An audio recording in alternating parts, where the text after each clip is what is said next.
नमस्कार. तर इंद्रायणी या मालिकेच्या आजच्या भागात आपण पाहणार आहोत की मोठ्या बाई सुशिलाला डोळे बंद करायला सांगून मंत्र म्हणायला लागतात. त्याचवेळी तिथे आप्पा येतात आणि आप्पा व्यंको महाराजांना विचारतात की व्यंको महाराज, इंदूने काहीतरी पाहिलं म्हणे काल, घाबरली ती असं ऐकलं. यावर गोपाळ म्हणतो की आम्ही फक्त आकृती पाहिली, पण इंदू त्या बाई समोर होती. हे ऐकून आदोक्षच घाबरत म्हणतो की काय इंदू, तू त्या साडीवाल्या दाढीवाल्या बाईच्या समोर होती? तू मला काय सांगितलं पण नाही. आप्पा इंदूला विचारतात की इंदू बाळा, काय दिसलं का तुला तिथे आणि काय पाहिलंस तू? इंदू सांगते की मी त्या बाईला पाहिलं आणि मी तिला बघत होते आणि ती मला बघत होती आणि मी जोरात ओरडले. मोठ्या बाई घाबरून जोरात ओरडायला लागतात, भूत भूत म्हणून, आणि त्या सगळ्यांना बाजूला व्हायला सांगतात आणि इंदूजवळ जात घाबरत म्हणतात की तू त्या भूताला पाहिलंस? तू त्याच्या जवळ उभी होतीस आणि म्हणजे त्याने तुला पाहिलं. आणि त्या इंदूजवळ जाऊन मंत्र म्हणायला लागतात. व्यंको महाराज हे सगळं बघून मोठ्या बाईंना थांबवत म्हणतात की वहिनी, अहो काय आहे हे, काय करताय तुम्ही? आणि ते इंदूला बोलावून घेतात. इंदू घाबरत जाऊन व्यंको महाराजांना मिठी मारते. मोठ्या बाई खूप घाबरलेल्या असतात आणि त्या व्यंको महाराजांना म्हणतात की व्यंकट भाऊजी, तुम्ही शांत बसा, ही शिवली, ही कशाला शिवली त्या भूताला, असं म्हणून त्या अजून मंत्र म्हणायला लागतात. तितक्यात इंदूचं लक्ष दरवाजाकडे जातं. आतोबा तिथे उभे असतात. आतोबांना बघून इंदू आश्चर्याने म्हणते की आतोबा. आतोबांना बघून सगळेच खूप शॉक झालेले असतात. सुशिला ओरडत रडत आतोबाजवळ जाऊन आतोबाला म्हणते की कुठे गेलेला हो तुम्ही, आणि रडायला लागते आणि म्हणते की इथे बसा. इंदूसुद्धा धावत आतोबाजवळ जाते. आतोबा खूप घाबरून गेलेले असतात. सुशिला म्हणते की व्यंको महाराज, यांना काय झाले बघा ना, यांना किती लागले. आणि आतोबांची दाढी काढलेली असते आणि त्यांना खूप मारलेलं असतं. आता मोठ्या बाई घाबरत म्हणतात की तुझ्या नवऱ्याला भूताने मारलंय, म्हणून तर असं कुंकू नांगर लावून पाठवले त्याला. इंदूसुद्धा खूप रडत असते आणि घाबरत म्हणते की आतोबा काय झाले तुम्हाला? हे ऐकून सुशिला रागाने इंदूला ओरडत म्हणते की उठ, तुझ्यामुळे झाले सगळं, लांब होतो आधी, तुझी सावली पण यांच्यावर नको. आता मोठ्या बाई अजून मंत्र म्हणायला चालू करतात. व्यंको महाराज हे ऐकून खूप वैतागतात आणि चिडून म्हणतात की अहो वहिनी, आता तरी बस करा, हे त्यांची अवस्था तरी बघा आणि त्यांना जरा श्वास तरी घेऊ द्या. तितक्यात तिथे अंताजी येतात आणि मोठ्या बाईंना असं मंत्र म्हणताना बघून म्हणतात की ए काय, कुठला टेबल मांडलाय? नाही, एक्का दुर्री अठ्ठ्या. आणि आतोबाकडे बघत म्हणतात की याच्या कपाळावर का होऊन अठ्ठ्या आहेत? आता अंताजी आतोबाजवळ येतात आणि म्हणतात की दत्तोबा, आणि ते तिथली एक खुर्ची घेतात आणि आतोबाजवळ बसत म्हणतात की या दत्तोबाला भूताने मारले वाटतं. आणि तुझी दाढी कुठे गेली? भूताला बघून दाढी गळून पडली की काय? आणि ते कसं दिसायला लागले? आणि त्याचे डोळे तर बघ, असं म्हणून ते खूप हसायला लागतात. आणि ते आतोबाला म्हणतात की मुंगूस तोंड्या, मिशीवालं मुंगूस, असं म्हणून अंताजी हसायला लागतात. आता इंदू रागाने अंताजींना म्हणते की अंता काका, तुम्ही आता काही बोलूच नका. आणि ती व्यंको महाराजांकडे बघत म्हणते की व्यंको महाराज, मला सगळं माहिती आहे की हे सगळं कोण करतंय. हे ऐकून सगळेजण खूप शॉक होतात. आता व्यंको महाराज इंदूला विचारतात की कोण करतंय? तेव्हा इंदू सांगते की हे सगळं ना अंता काकाच करतात. हे ऐकून सगळे खूप शॉक होऊन इंदूकडे बघायला लागतात. व्यंको महाराज म्हणतात की काय इंदू, काय बोलतेस तू? हे ऐकून मोठ्या बाई रागाने इंदूजवळ येत म्हणतात की ए काय ग, माझ्या नवऱ्याचं नाव घेतेस, लाज नाही वाटत तुला? इंदू म्हणते की अहो पण मी त्यांना. तितक्यात मोठ्या बाई इंदूला थांबवत म्हणतात की बघा कसली खतरनाक आहे, तुम्ही हिला घरात घेतलं आणि आज तुमच्या विरोधात उलट बोलते, अप्पलपोटी कुठली. अंताजी म्हणतात की ए आनंदी, अगं जाऊ दे ना, तू कशाला टेन्शन घेते? आणि ते इंदूकडे बघत म्हणतात की ए काय पाहिलंस तू? इंदू सांगते की हे ना असे वरडोळे करून रात्री फिरत असतात घोंगडी घेऊन आणि सगळ्यांना भीती घालतात. हे ऐकून सगळेच इंदूकडे बघत असतात. कुणाला नक्की काहीच कळत नसतं की इंदू नक्की काय सांगते. आता अंताजी हसायला लागतात आणि म्हणतात की कसं असं डोळे वर मी, आणि मी कशाला करेल? आणि मी घोंगडी घेऊन लपून छपून फिरतोय? लपून छपून फिरत नसतो आपण, खानदानी आहे, उगा आहे का?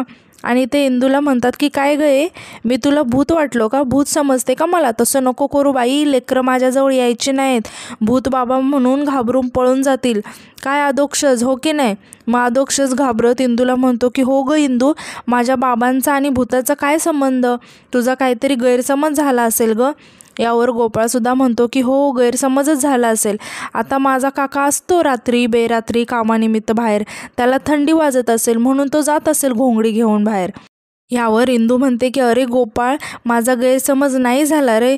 ते मला हेच म्हटले होते की सगळी भूतं मला वश आहेत, आणि ते हे सुद्धा म्हटले होते की माझ्या पाठीपाठी आलीस ना तर तुला भूताच्या हवाली करील.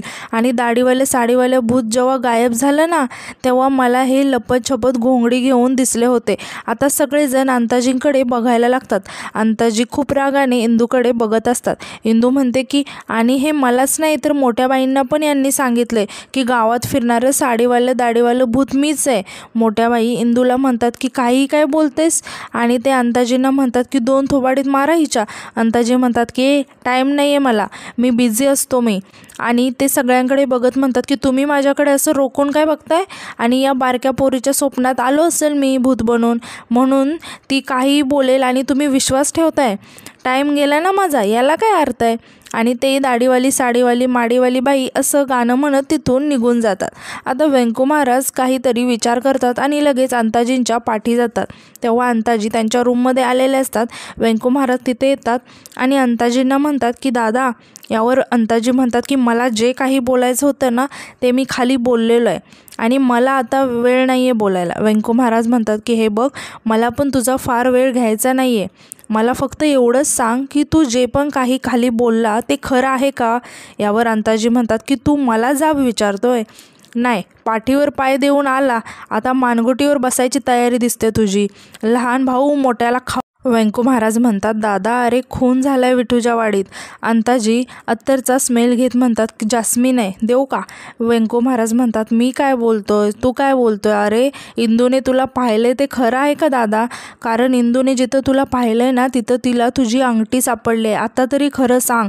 अंताजी हातामध्ये अंगठी बघायला लागतात. अंताजींना अंगठी हातातच दिसते. व्यंकू महाराज म्हणतात की तू अंगठी चाचपून बघितलीस, याचा अर्थ तू तिथे गेला होतास. आता तरी खरं सांग. अंताजी व्यंकू महाराजांना म्हणतात की खरं ऐकायचं आहे का तुला. बरं, तुझी वहिनी यायच्या आत सांगतो, म्हणजे परफेक्ट सिक्वेन्स लागल. ती आली एकदा का मला पॅक व्हावं लागेल. थांबदार लावतो. असं म्हणून ते दरवाजा लावून घेतात. आता दुसरीकडे आपण पाहतो की सुशीला रडत असते आणि ते आतोबांना घेऊन आतमध्ये जायला लागते आणि रडत रडत म्हणते की काय अवस्था केली आहे माझ्या नवऱ्याची. इंदूसुद्धा आतोबांच्या पाठीपाठी जायला लागते.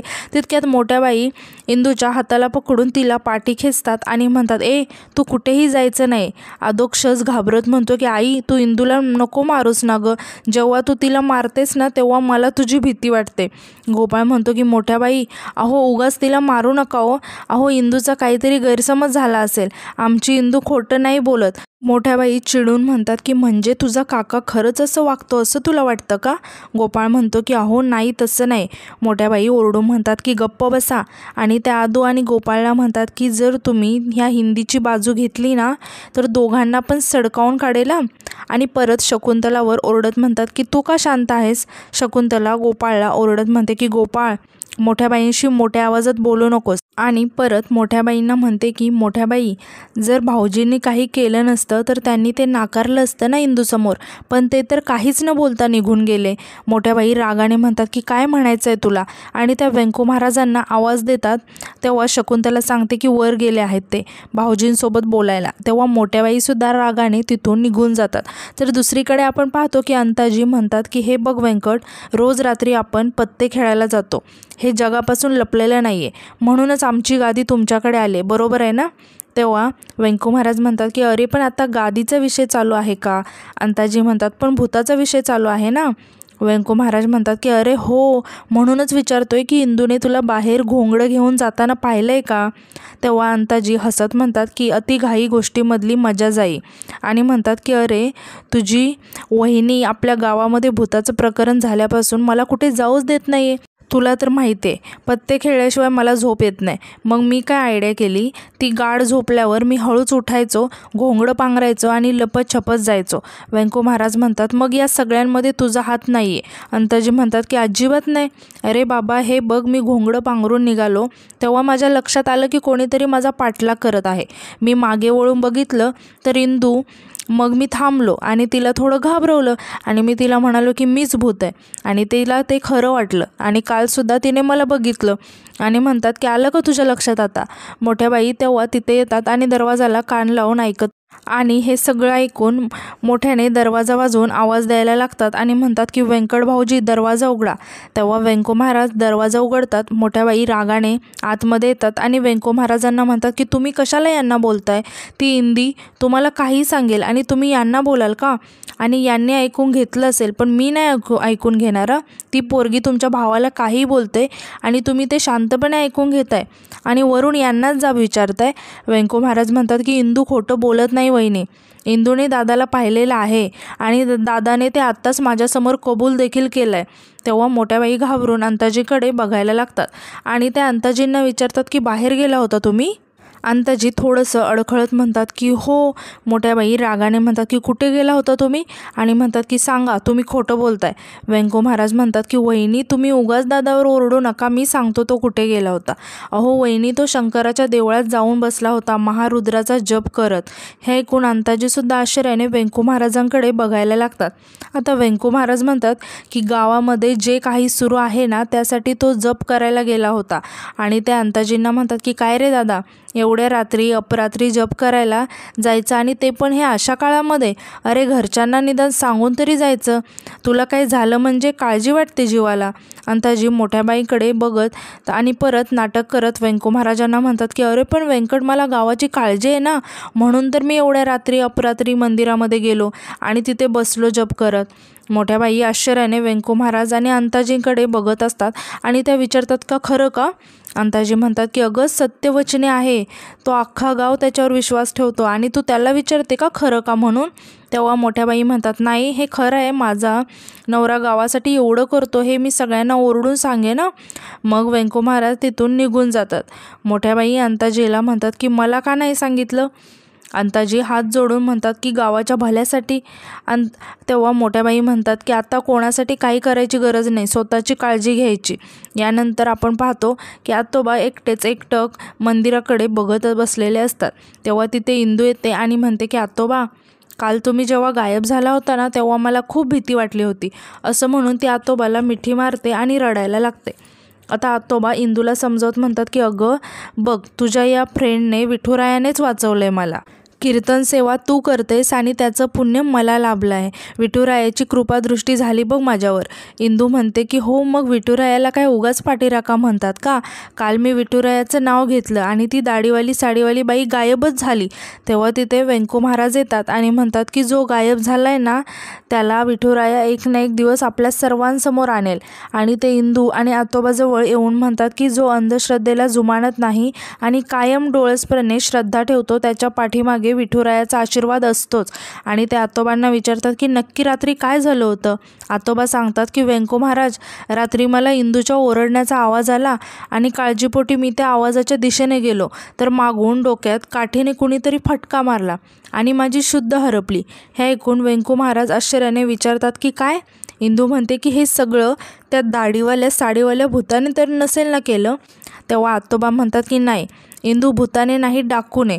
आणि ते व्यंको महाराजांना म्हणतात की हो व्यंको महाराज मला आता खात्री पटली आहे की भूत वगैरे काही नसतं. भूत असतं तर भूताने आतापर्यंत मला जिवंत तरी सोडलं असतं का? काय झालं मी सकाळी एकदम नदीकिनारीच उठलो आणि डोक्याला मार लागला होता, रक्तसुद्धा खूप गेलं होतं, म्हणून कालपासून आत्तापर्यंत मला शुद्धीवर यायलाच खूप वेळ लागला. आतोबा म्हणतात की व्यंको महाराज माझी खात्री पटली आहे, ते भूत दाढीवाल्या माणसानंच पकडतं. हे लोकांच्या मनात पक्क करण्यासाठीच त्या डाकूनं माझी दाढी काढली असणार. आणि ते इंदूला म्हणतात की पण एका अर्थी बरं झालं ना, माझे दाढी करायचे पैसे वाचले. तेव्हा व्यंको महाराजांना अंताजी काय बोललेले ते आठवतं की इंदूची गंमत करण्यासाठी मी तिला म्हणालो होतं की मीच भूत आहे. इंदू म्हणते की आतोबा दाढीचे पैसे वाचले पण औषध पाण्याचं काय? त्यावर आतोबा म्हणतात की सरकारी दवाखाना आहे की. व्यंको महाराज म्हणतात की आतोबा तुम्ही आतमध्ये जाऊन आराम करा. मग इंदू त्यांना तिथून घेऊन जाते. आता व्यंको महाराज मनातच म्हणतात की आतोबांवर जो हल्ला झाला आहे त्यामागे दादा तर नसेल ना. असं म्हणून व्यंको महाराज विचारात पडतात आणि आजचा भाग इथेच संपतो. धन्यवाद.